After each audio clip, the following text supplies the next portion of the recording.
Good morning, and welcome to another episode of Cybersecurity Amplified and Intensified with your host, Eric Taylor, and myself, Shiva.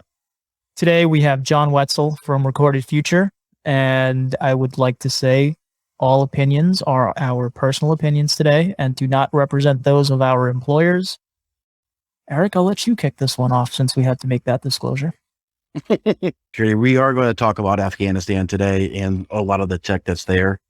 Although I think there is counterplay, right?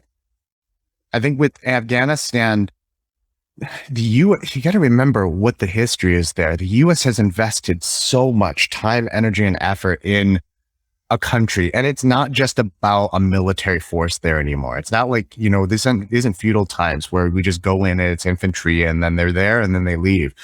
You have economic resource, political resource, people on the ground, contractors. You have cyber resources that were tied up there where that becomes like where you have active warfighters in an area. That's your first priority because they're at risk constantly. You take that away and now you have resources and nobody wants to lose funding for those resources. So they're going to pivot somewhere. I think you've seen already a lot of conversation about like, where are we pivoting these resources? Where are we going to go? And it's clearly going to be Asia, particularly kind of like the Southeast Asia region where you have a active competition is probably the political sciencey way to talk about it between India and China.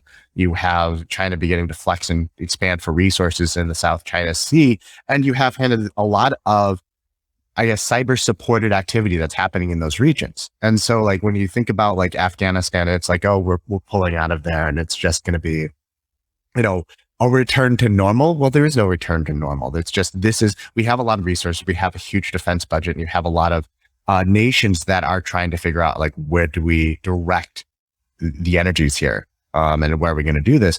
And it's going to be in places where there's active competition going on. Yeah, I mean, when you pull out, you're creating a massive vacuum.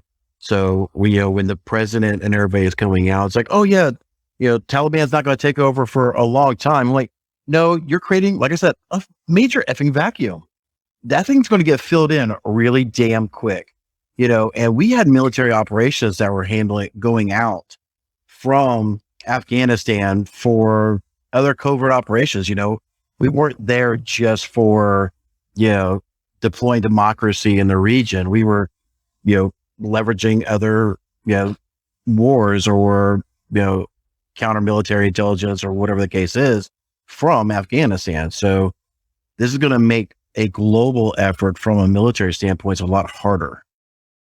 Yeah, I think that's a really valid point there. You have to remember that U.S. hasn't really pulled completely out of a region in a long time. Like we still have presence in Iraq, right?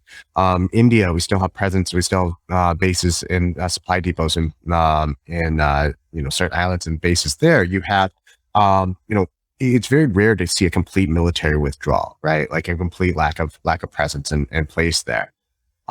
I think it's going to be interesting to see like where does the U.S. flex logistically. I think that's why you're probably seeing a lot of the military efforts towards like longer range or over the horizon type of weapon systems, right? Like how do we reach out and touch globally from like very, very long supply lines. And you're absolutely right about the power vacuum. I think it's important to say that while the U.S. military is completely out of Afghanistan, the U.S. is not. And I don't mean to say that like we're maintaining some kind of hidden resource there. I mean, literally, there are U.S. citizens that are still in Afghanistan. Some have stayed behind because they didn't know how to get the rest of their family out that may not be U.S. citizens. There are some that stayed behind or are actively trying to get out right now and kind of being supported by ad hoc networks of professionals trying to supply them information on how to get across borders, where checkpoints are and things like that. And there's still U.S. efforts in surrounding countries, or working through kind of other allies there with the UK and others, like in places like Uzbekistan, trying to say, hey, you get across the border here. If you get here, we'll work on getting you out to places of safety and refuge. Yeah, the thing that really drives me nuts right now, and it literally is pissing me off, where I just want to go full on Marine Corps and just start screaming at the top of my lungs and pull Chester the Bulldog out of my ass, is the fact, with everything that we go through in boot camp, you don't leave people behind. That's one of the main things that we always get taught. No matter what, nobody gets left behind. You know, there is so many U.S. citizens, people with American fucking passports still trying to get out of that country. And the fact that Biden is like, yeah, nothing to see here. Those are mostly just U.S. allies or whatever. I mean, no, we have actual fucking citizens there crying out. There was just a report yesterday that one of the translators that helped Biden when he was a senator and a couple other senators when they had to make an emergency landing, that helped him and the other senators, go to safety. He's been begging Biden and the team to come out, because they're in fear of their life. Him, his wife, and 4 kids are still there, not a fucking peep. And now we're seeing on some, sketchy sites that there are U.S. allies that are now being executed because of helping. And I don't know if that is from the whole door-to-door knocking, saying, hey, do you know anybody who's been helping the U.S., or if it's the whole biometric security or information that they have now. Going back to that biometric thing, John, these are devices, and you gotta hope that operational security has been built into the asset management of these devices, right? Yeah. And they're remotely connecting to a database. The likelihood that anything's stored locally, what do you think? Well, I think you're talking about a lot of, there's a lot of open questions logistically about like what got left behind, what's there. I think there's a few different elements that you have to take place there. Number one, what devices are we concerned about? A biometric device is not anything more than what a camera is, than what like a printer is, right? They're peripheral devices that are designed for a single purpose. The actual device itself, like a hide device, is really just a very fancy scanner, right? Like I've used them before. I trained them. You literally put your hand on them and they scan them in. By the way, half the time it doesn't work for a lot of different reasons that you don't think about them in the West. But they cost so much. Yeah, well, we think, I'll take it. I used to do like biometric entry and things like that for people that were working on bases, and the devices fail a lot. And one of the reasons they fail is because you don't think about people that are working in foreign country don't always have clean hands, right? Or people working in foreign country may have worked with their hands for a very long time. They have built up calluses on the fingertips, so they don't have that same type of like resolution that you might get from somebody who, like us, who get a privileged life. Of our, worst thing that happens is that we type on a keyboard and get a little like, carpal tunnel, right? Like these are, so like little things that cause failure over time are one of the challenges. And that's just with the endpoint device itself.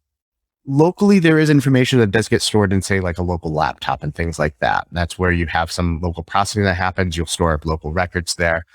It may not need a cloud-based database because, for a lot of different reasons. Number one is when you're in a military engaged environment, you may not have strong internet connectivity. I remember talking on a previous show, you're talking about people that have backups that are still working at, dial-up connection speeds, right? Not just that. Same thing happens in conflict regions, especially, but also in regions that you don't have the same type of telecommunications maturity, right? And the third area is like kind of that cloud storage area. So where we're thinking about like massive databases of PII and things like that. You're right. Almost certainly, like once you get to that endpoint there, that we're not leaving that on for countries there. The middle point with laptop devices, most of that has likely been secured, where you're talking about like hardware devices that have been secured, databases, anything that's local there, probably that. The actual like hide device, the hide scanner, and things like that, I don't know. Apparently a lot of those have been left behind, but you need the full chain to really develop and I guess to a certain extent, weaponize that ability. You also have to have analysts. You also have a lot of time, effort, energy, and computational power to be able to do those things in a way that I think people who aren't as familiar with like military supply chains think about like the weaponization of these things. It's not easy. There's a long chain of these things there. That's not to say that it's trivial that we left behind equipment and things like that. But I do think there is a cost estimation that goes into play there of what do we leave behind? How is it going to be weaponized versus, what what do we have to prioritize in other areas to get out? Me personally, I think like definitely in like a weapon system is a lot more worrisome than a endpoint device that needs a lot of other connectivity there. And the other thing that counterbalances there is if I have to choose between a case of M16s or getting one more person out of Afghanistan, out of the most massive airlift that ever has happened in the history of the US, I'm going to choose the human. And I think that's just a cost trade-off that's really important to understand, that when you are moving that many people, which political affiliations aside, I think we have to give credit to the military for how much effort that takes to actually airlift that many people out of a single place in that short a period of time. That's a logistical performance, like just miracle. It's amazing to do that. I think like there's trade-offs that have to happen. You know, I don't disagree with you there, but what I do think the DoD should do is come out and say, hey, some of these devices that all these news agencies are running with, saying that are now compromised by the Taliban or whomever, they're worthless, or there's such limited data, just like you explained, John, and we're not getting that. And I think that's causing mass panic stateside. And I'm going to say two words here that I think are behind a lot of this, and I'd like to get your thoughts on this, especially coming from Recorded Future. Active measures. Do you think they're at play? I think that, well, there's a couple different ways. I guess my one frame would be active measures at play by whom? Russia. So they created it, right? Or they're the ones who have PhDs in it. So we have seen, I think it's on a lot of different sides there. On one hand, you have seen a lot of influx on social media from posts from Russia, as well as China as well. And there's probably others involved as well, but those are kind of the two that you're mainly seeing in big pushes that appear to be kind of taking propaganda advantage of the situation, at least the kind of like the immediate value there. We've been doing some digging as well at Recorded Future, and I'm sure there'll be some reporting that comes out about that, but I don't think that that is a strategic surprise to anyone. You have, I think kind of two different perspectives on it as well. On one hand, with China, I think they're looking at, like, you're thinking about a nation that might be able to actually take advantage of devices. China might actually be that, right? Like, I'd be less concerned about Afghanistan holding a high device and learning to maintain a properly managed database, which, let's be honest, we all know is a whole thing in and of itself, as China, who already has those databases, saying, hey, a bunch of free devices, we'll take those off your hands. And so they get an ability to kind of focus in a different direction right now, which China is always, looking both first internally, like how do we look at our current population, what are we doing there, and then externally, how are we flexing regionally. Russia, on the other hand, I think has a different problem. Russia has a history in Afghanistan, right? Like Russia has vested concerns and resources with that, and they've never had like full control. How much are they going to be able to, work with the Taliban? And I think you start seeing some political movement there where they're already screaming that the US should, and other European countries mainly, should not hold Afghanistan to the same human rights standard that we would like to, which is kind of, a flex in and of itself.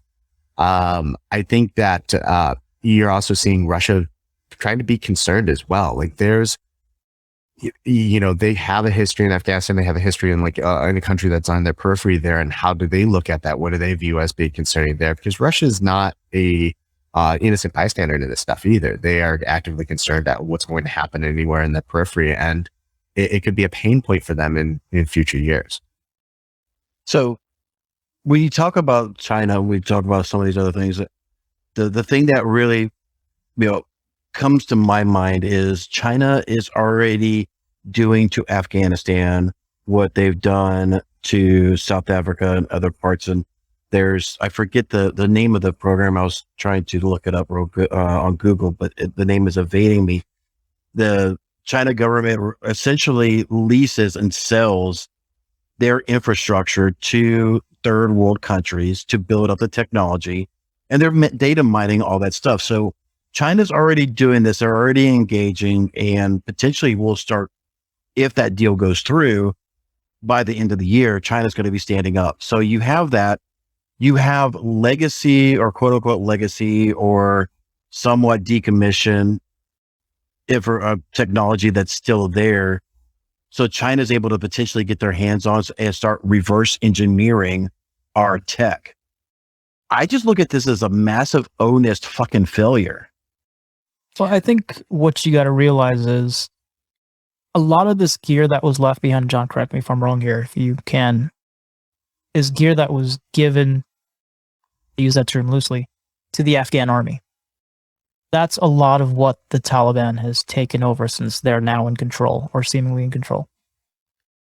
What's the likelihood that the US would leave high-level competency gear or give high-level competency gear to the Afghan army that's on par with what we use internally? Well, one, I guess, depends on how what do you consider high-level competency gear, right? Communications equipment in a Black Hawk. Yeah, is it going to be the most up-to-date stuff that we're using, or is it going to be a generation or 2 or 3 behind? Yeah, it's never going to be anything that networks with systems that we can use to fully compromise it, right? Like even when we were in Iraq, like we had a system called Blue Force Tracker, which if you use Blue Force Tracker, you have things to say about it. But that was not something that was ever given to like Iraqi army, right? Like there's bridge networks there because those are logistical systems that I think create 2 versions of vulnerabilities. One, we don't ever want that system in itself be compromised. Number 2, we don't ever want somebody to be able to study it reverse and use it to like affect or get into like our network systems. Now, when you think about high competency, I think we're worried about like, I saw a bunch of people saying like the number of Humvees and the number of like, body armor, the number of like, weapons that are being used there.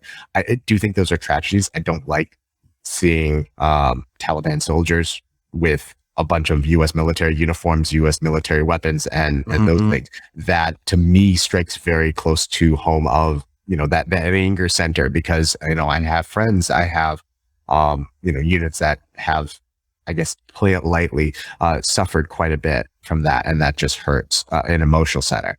I think strategically it's less significant because, they can't be connected, right? Like anyone who's ever maintained any piece of weaponry in the United States military knows those systems break. Like the M4 rifles are not like the world's most sophisticated things in the world. Like they jam, they get dirt in them. They're really actually painful to keep clean.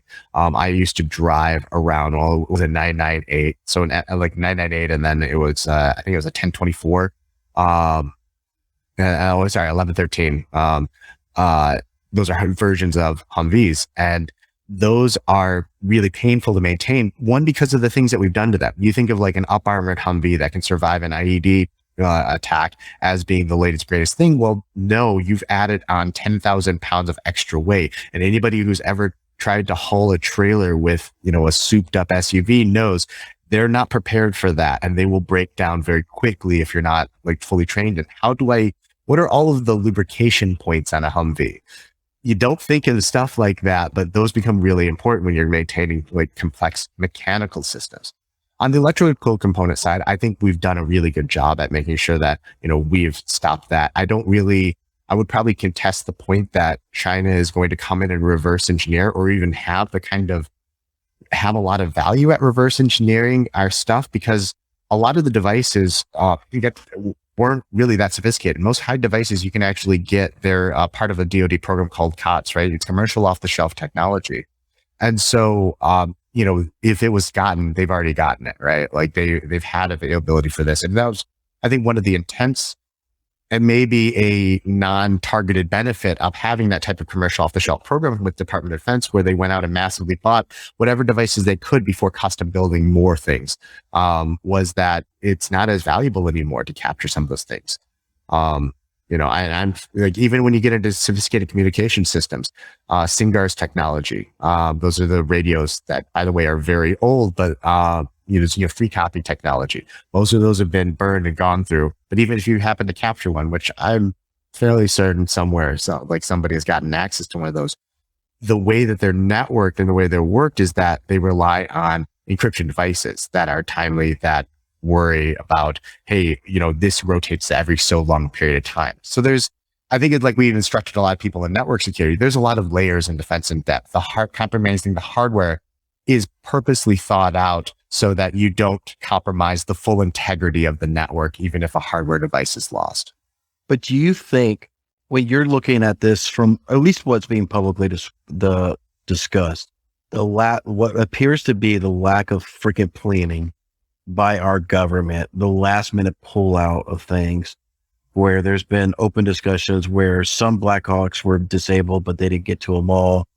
Do you think that there was proper due diligence done in dismantling a lot of this tech to make sure that people can't reverse engineer this stuff? I mean, take away from, separation of generation of the technology. I just don't want any of even our legacy technology to be able to be reverse engineered and potentially find, a backdoor somewhere. I mean, just as well as I do that, we can, especially when I'm doing pen tests, sometimes we could stumble across a GitHub repo with legacy APIs that are still freaking working. Some of that stuff could have some nuggets of information. That's what I'm really worried about. Yeah, and I think that's always a concern. With something like a Blackhawk, which it's hard for me to say that name out loud because when I was in Iraq, we affectionately or unaffectionately called them Crash Hawks. Yeah. But think about that. I think about the full stream of that technology. On one hand, it's a mechanical system. It's not new. It's been around for a while. The mechanical system I'm less concerned about than I am about electronic warfare systems that are on there, like radios that are on there. Most of those have been removed and, you don't have to worry about. Electronic warfare gets in a little bit more interesting when you're talking about frequency blocking and the types of defensive measures those things have on them. Those are probably the systems that I'd be most critically concerned about. The mechanical systems, I'm guessing, and this is just a sheer guess, would be the ones that probably the last things that you disable on it because they can take a little bit of time. I do think that there's kind of two different areas that I probably would principally mainly concerned with what happens with those systems. The first one is the reverse engineering of the technology. Less so about innovation and more so about, weaknesses and targeting, right? Oh, hey, we looked at this structurally. If you hit it here, as opposed to here, maybe there's an advantage towards that. And those to me, there's slight value that's gained and an awful lot of effort and energy that's taxed in there. And they may have been able to discover those earlier on, right? You can look at blueprints and diagrams and get a pretty good understanding of what it is. And we know that China has been very active in being able to study those, being able to acquire through economic espionage programs, a lot of that technology. The other thing that I think is interesting is the kind of the funneling of that infrastructure later on. Let's take a Blackhawk, you break it down. Some of it might be ITAR technology, some of it might not be, but it might not be the electronics that I'm really concerned about. It's the repair and maintenance of those programs over time. And I think about that in terms of countries that we have embargoed that maybe we're helping giving them a new supply of stuff that they need to just maintain old fleets. So if you look at a country like Iran, for example, I'm bringing this back to Afghanistan, but you look at a country like Iran has had a lot of legacy US stuff. And again, a lot of it was acquired from the US back in the 70s. They needed to maintain and upgrade those things. And over time, they managed to get some of it. But Iraq got so desperate at one point, they would actually buy up trash from depots or at least attempt to buy trash of depots, especially airplane depots in the West US, because they wanted to get it shipped over to Iran so they could sort through it, find the parts to be able to maintain their own the aircraft there. I worry about stuff like that. Let's say there's countries that we once did business with, no longer do business with, that have, Black Hawk helicopters they need to maintain, and they can't do that. So some of them are not being serviced. Now they have a brand new supply depot of stuff that they might be able to get to, supply them. Again, I think that's, by the way, very likely to happen, but strategically, is that the worst thing in the world counterbalanced against other things? I don't know. I'm not paid to think at that level, but I do think to me, those kind of tragedies are where it happens there. Again, I don't want to see a U.S. weapon system ever used against the U.S., period. But I think if you look at the history of that, that's just how technology and warfare happens. I mean, you want to talk about a weapon system that they never wanted to see spread as far out the globe as they did, was probably when you look at the classic example of Russia and the AK-47, right? That's everywhere. There's nowhere that Russia ever got into combat ever that they weren't getting shot at by their own either weapons or, fun story, counterfeits of their weapons made by the Chinese. So, Chinese don't counterfeit weapons. What are you talking about? That never happens. Come on. It's not like the ARM chips that are going on with China right now. So Shiva hinted to something that I don't know if it really got fully answered. So I want to definitely circle back because another side of me really does think that this may be a counter military intelligence ploy. So, when, Obama was president, they did the whole gun running and everything for Mexico just to help track and find where the guns ended up and track cartels and all that. But part of me does want to think that maybe some of this stuff was left behind in a somewhat operational state to see, okay, what the hell does the Taliban actually do with this shit? Because a lot of people have said, this Taliban is not the same Taliban from 9/11, right? So it's a different organization. They have a different mindset. So, we do have bases close enough, and I'm sure there's drones flying over there all the time, just keeping an eye on shit. But do you think this could be, the U.S. government just doing their own onusing on the Taliban and gaining intel that way? That's why these things were left behind. Maybe, right? Like, I mean, that certainly, this is where you get in one of those areas that I know just enough to be dangerous. So let me just say this. I think there's always operational considerations at play, right? I think one of the things that's unique though, is that you're absolutely right. This isn't the Taliban that we had in 9/11. And even that one, I think, that one was probably one more of a consolidated whole where you've already seen, I think probably the clearest example is the bombing the suicide bombing at HKIA that resulted in 13 American deaths and hundreds of other casualties there. That was almost immediately condemned by the Taliban itself. And I'm not saying they're good guys in the larger picture here. I'm saying that shows that there's this fractionalization that's happened there where the Taliban, even on their own accord, don't view themselves as the most extreme element in their own caucus, right? Number two, they view themselves as trying to want to portray something else on a larger world stage. We don't yet know what that is. We're very cautious about being anywhere near optimistic, especially given their operational history and given their tendencies towards certain types of behaviors and human rights violations. But the Taliban of 9/11 vehemently hated the internet. One of the first things they did is came in there and took everything down. We haven't seen that kind of activity yet. We've seen that they actually have their own website, right? You have the Taliban that used to be kind of this ruling governing type of thing, and it had a very clear vision of society, and we don't necessarily see exactly what that is anymore. I think they're going to have a lot of internal problems and struggles as they continue on in figuring out like exactly who do we partner with. Like they may not love, you got to remember on either side, they have Iran on one side, they have Russia interfering on the other, and they have history with that. And then they have China on the other side. So I think they're very cautiously feeling out like what happens there.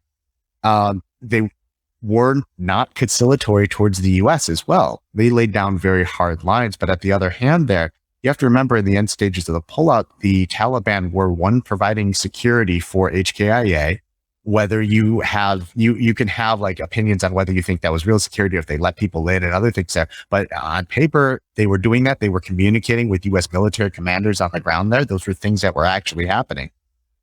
So I think that shows like they were at least somewhat conciliatory towards like, what does this look like? How do we maintain order and structure here? So it'll be interesting to see what happens. I think the final thing to that point of like, what kind of intelligence gathering does the US need?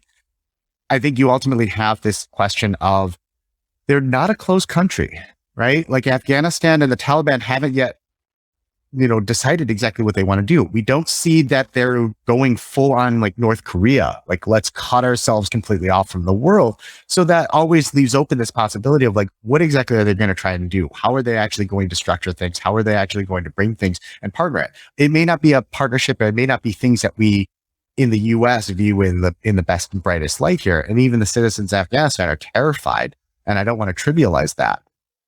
But I think it'll be interesting to see exactly what happens there. And that opens up obviously intelligence opportunities there to be, at least understood, if not exploited.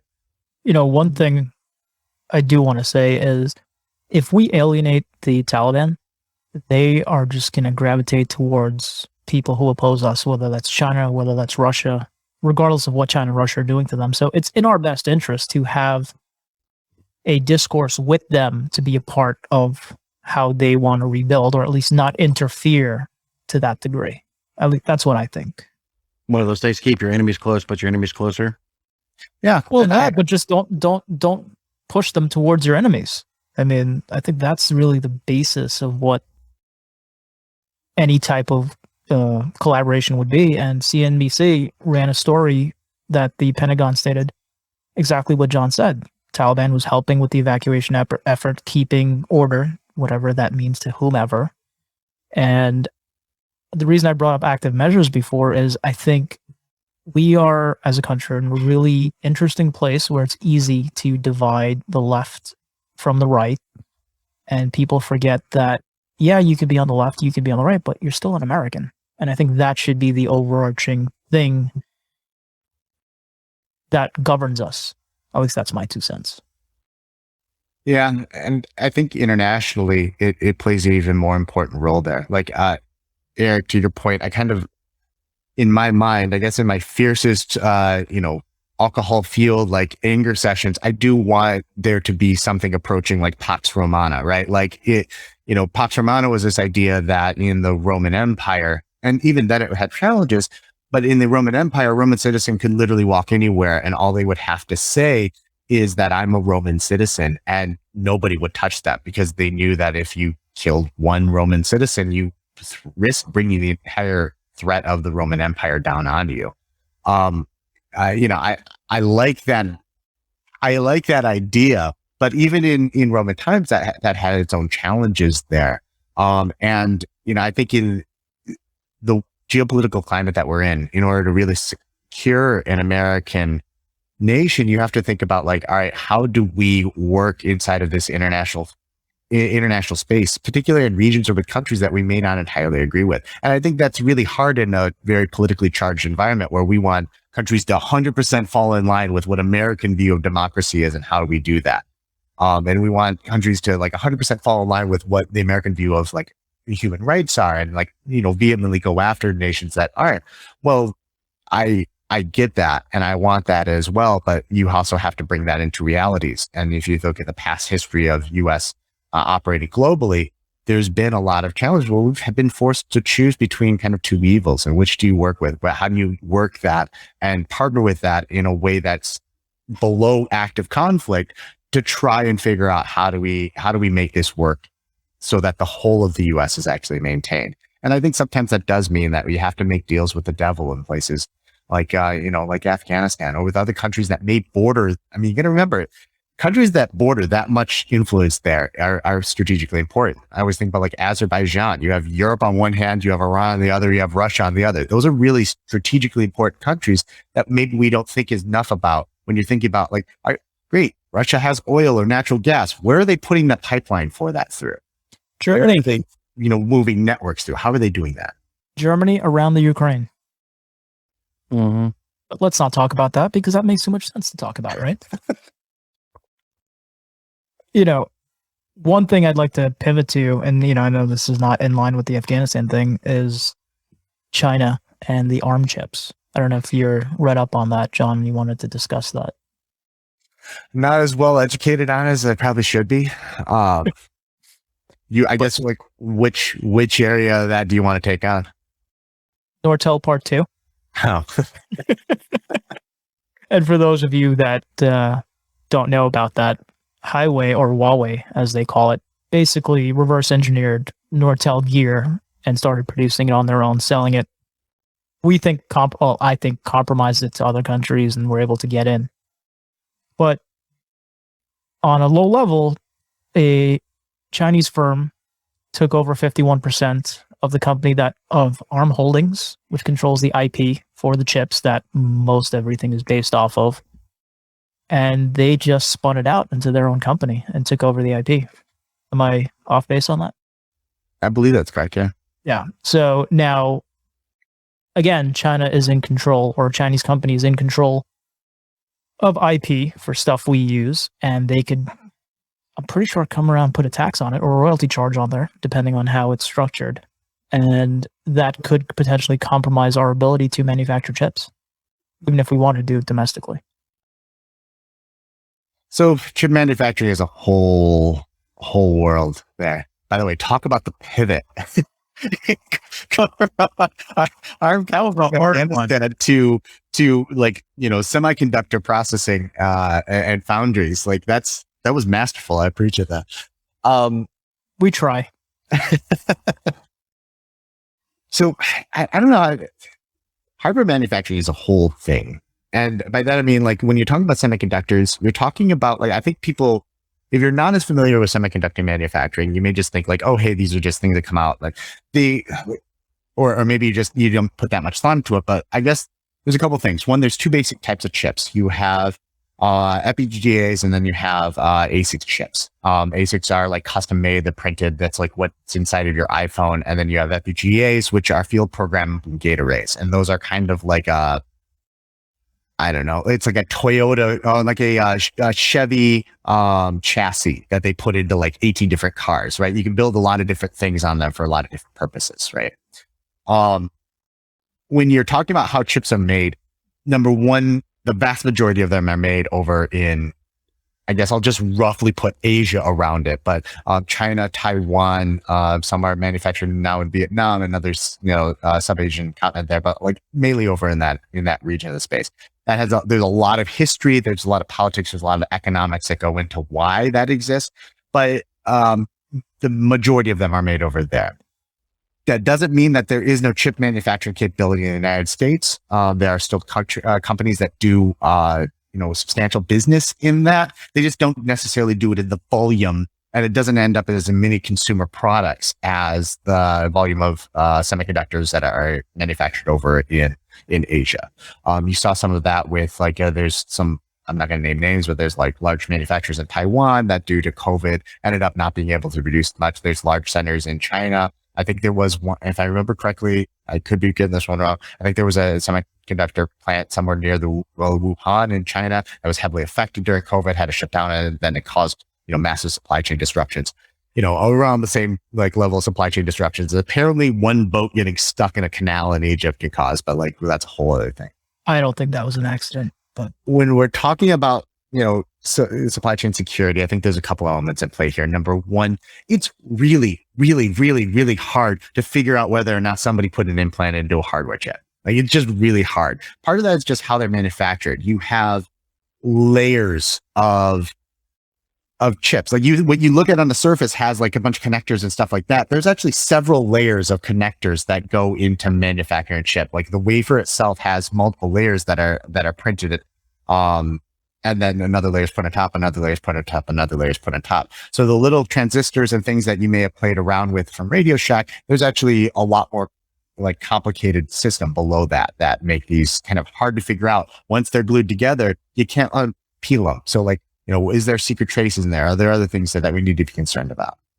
Number two, they're still at the high end, flipping over to the other side, there are still this program called Trusted Foundry in the United States, which are basically firms that can still manufacture semiconductor chips. They don't do it nearly as cost efficiently as other places, but for very, very critical, sensitive applications, we go to that company. They have a lot of security protocols. They print out a lifetime buy of that chip for some company. And then those are like, we have a lot more confidence that, hey, this is everything that we need for that. These are guaranteed, or as much as the US government can say, like, hey, we've done this. And then the US government comes in and basically buys out the full lifetime supply of that. And by lifetime, I don't mean like, hey, this will last as long as this device ends. It says, hey, how many of these are we going to need for service repair for anything over the course of the next 30 years? Let's buy that many, have them printed off at one time. And then, that company can go on manufacturing whatever else they have. That program has shrunk over the years because the number of semiconductor companies in the United States has shrunk as well. I think that's where you start getting into like supply chain concerns of like, what happens there? How are we going to get back? What's going on there? And there's also no like problem with IP there because they are, going into really, really sensitive applications there. But IP in terms of the ARM chips, if China controls that and shuts us off or throttles us, what do you think the economic challenges would be? I think that's If that happens, they're going to be economic consequences are going to be devastating, but they're going to be devastating for all of us. And I think that's the one thing there. There's always been this overlying concern amongst circles of like, what happens if China calls back all of its U.S. debt? Does all of the like U.S. debt, like the treasury bills and other things that devalues their holdings and their assets? Where I see the weaponization of IP is if we begin to move production of these chips away from China. I think that's when China's going to flex and say, hey guys, hold up. We own the IP. If you want to produce here, you're going to have to pay a higher licensing fee. If you produce it in China and we get your foreign exchange, then it's the status quo. Yeah, but how does that work? Right? How does that work? Hey, let's say an administration comes in and says, you're no longer going to be producing semiconductor chips in China. Just like almost happened last year. Well, last administration. Yeah, but why didn't it? It's because basically every major company, which by the way gives lots of money to every political party always, come in and says, if you do this, you're destroying our business. Right. You're absolutely destroying our business because we do not have viable places to get these chips. We just don't exist. I do think I don't want to trivialize the fact that, these moves happen and that China has continually, like some of them are through things like the Digital Road Initiative, which Eric, you might have been talking to before, either Digital Road or Digital Silk Road Initiative or things like United Workfront, where they tried to expand power there. I think this is another extension of that. I don't love that any one nation controls that much of a particular IP or product. That being said, the products have been out there. The manufacturing is what I get concerned about. Because the manufacturing can say, hey, let's lead into continuing the supply, but let's add in a little, that's always been the major concern for DoD. Let's add in a little bit of our extra stuff so that we can tell what you're doing, or we have an ability to weaken it so that maybe we can get into it later. But I think like large scale moves, like economic moves, things like that, I don't see as likely because it would be Pyrrhic war, right? It would literally it destroys us and it destroys them. It destroys kind of the world economy and does a lot of things that I think it destroys us more because we have the moral high ground and we go after them for IP infringement and all this other stuff. So if they say, hey, we own the IP, they're kind of making us to be hypocrites. Not that anyone cares, quite honestly. What are they going to do? They have to go after, it's not like the companies in the US are the ones the only ones that do it, right? Like we also you'd have to enforce that globally, right? You'd have to go after Europe. You'd have to go after any of these other like substantial manufacturers. And ultimately you might have, like, if they tried to unilaterally enforce it on a single country, you might have an organization like WTO come in and be like, yeah, they don't have to comply by that. And then basically it's kind of like a speed limit in traffic, right? Like a speed limit may be posted, but if nobody follows it, is that really the speed limit? Then, True. But then it puts us off center on what we say we do, right? As a country. We're off center on a lot of things, what we say we do. So the other implication here is, and I haven't read up on this much, is Alibaba, one of the board seats now belongs to the Chinese party. Are you familiar with that? I mean, that's been kind of every Chinese most companies.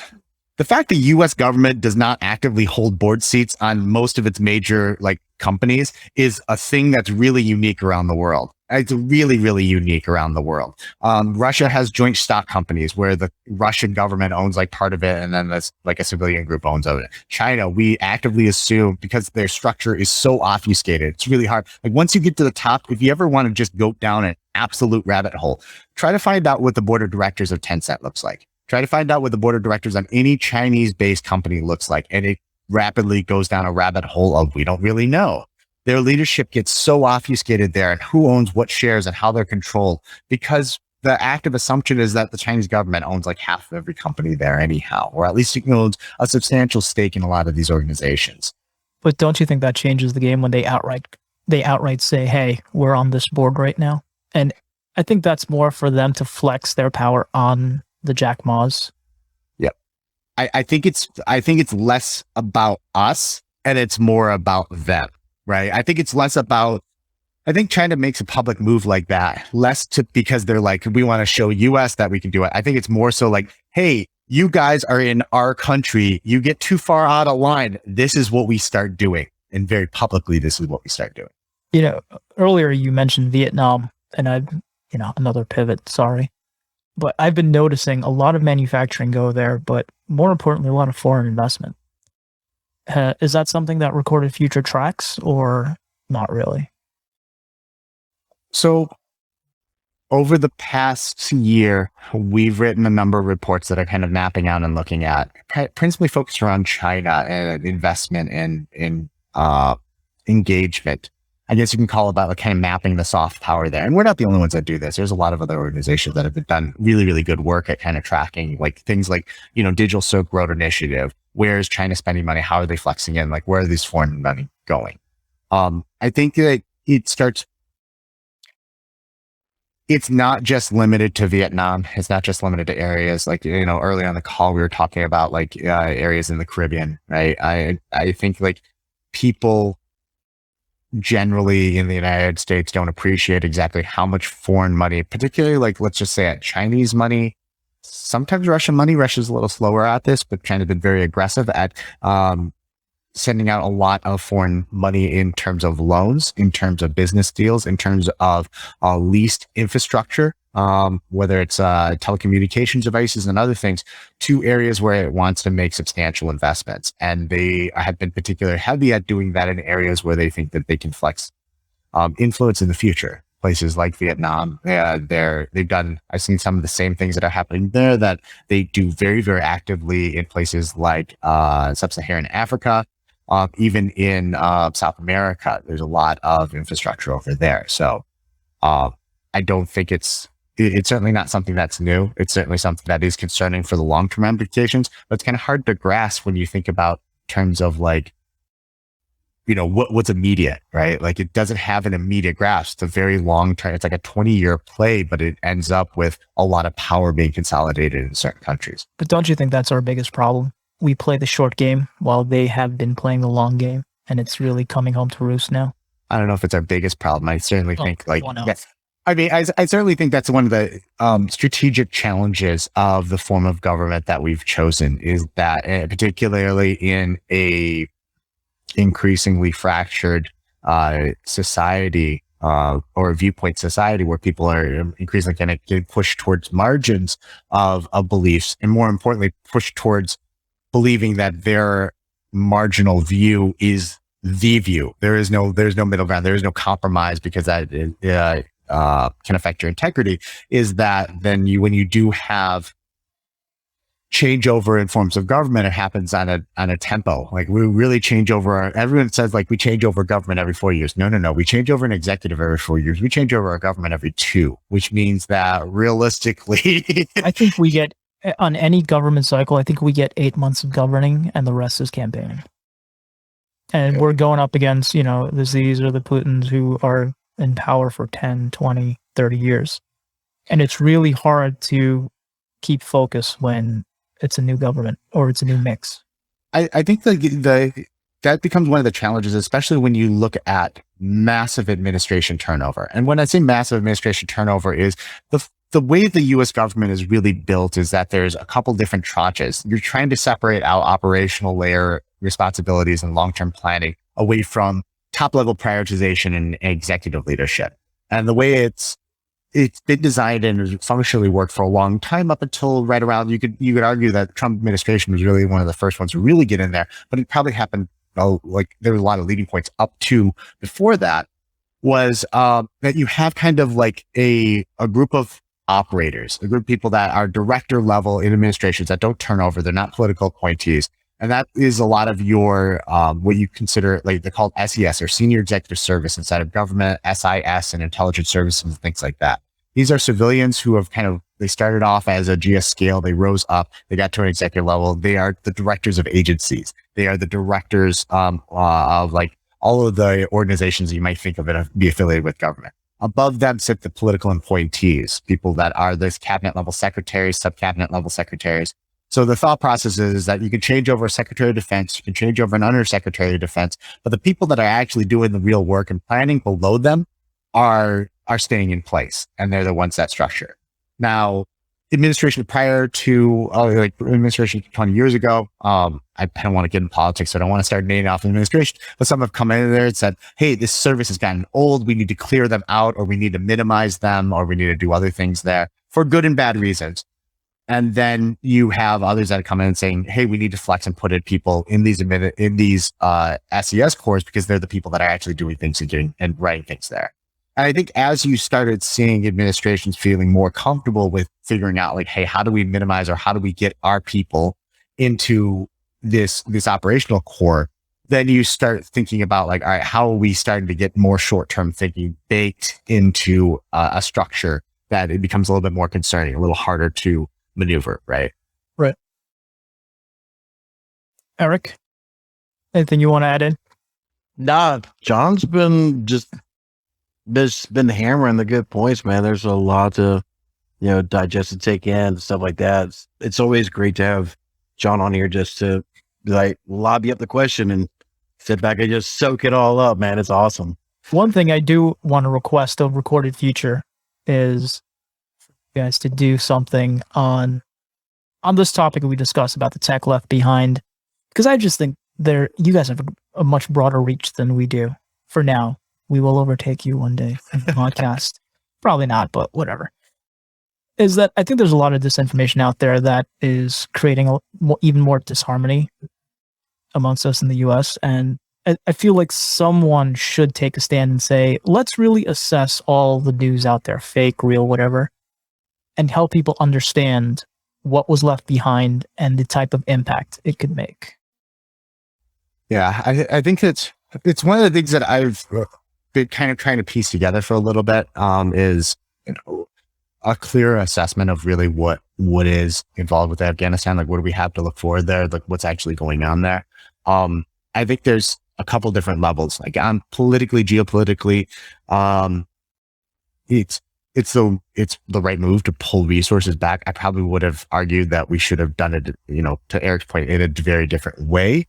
But, getting those resources out and figuring out how do we actually do it in a way that is structurally sound is critical, because we need to be focusing on other regions of the world right now. Particularly, I would say, Southeast Asia and the kind of boiling pot that the South China Sea has become is important. And when you look at kind of Russian influence in particularly everyone talks about Ukraine, but I worry about places like Estonia, and I worry about like Russian infrastructure in like natural gas pipeline flexing, right? Like with Germany and other areas there. I think those are critically important in figuring out like how do we deal with those regions of the world is going to become like the next prioritization there. Like, you get below that operationally, I think that Afghanistan was a time suck. It was, you're sacrificing American lives, and, like many veterans, I have asked myself the question of like, what do we do? I have to fall back on the default answer of, we did things that were important over there to try and keep conflict over there and away from the United States. I think there's counter arguments to that, which are, I think, I don't think anyone understands as much as a veteran does, who's, been these conflict regions, been sucked into there, and thinking about like, all right, yeah, it kept conflict over there, but then you pair, conflict. You hear like politicians say statements like, oh, that's not really an effective measure of power anymore. Logically, that may be true, but then why did I go over there and serve and do things, right? And those are hard statements there. And then, I think at the bottom layer, you really do have this challenge of a very human struggle. There are people that are still going to be trying to get out of Afghanistan for a while. What is going to actually happen on the ground? There is a lot of uncertainty with what the government is doing. I've heard anecdotal tales of individuals getting stopped on pathways at checkpoints as they're trying to make their way out of the country, going through having their phone pulled out of their pocket, going through calling up numbers on there. If somebody who speaks English answers the phone, that person gets shot. Right? Like, those are horrific tales. There's a very real human cost there that we have to think about. And what does that look like for not just the people that are struggling to get out, but the people that are struggling to rebuild? A lot of countries around the world are going to have this influx of refugees, the United States included, that they have no infrastructure. They may not have networks there. How are they going to get What are they going to do in 2 years when their basic attempts to get a green card starts expiring? Where are they going to go? How are they going to do it? Are they able to get an education system? So I think there's this responsibility there at a very human level to figure out, like, what are we going to do? How are we going to operate? And how are we going to maintain a sense of connection with this place that we've spent the last 20 years in? Whether you can argue about how we got in there, what we did, how we're going to get out, it's a very real place that has a lot of weight for many, many of us.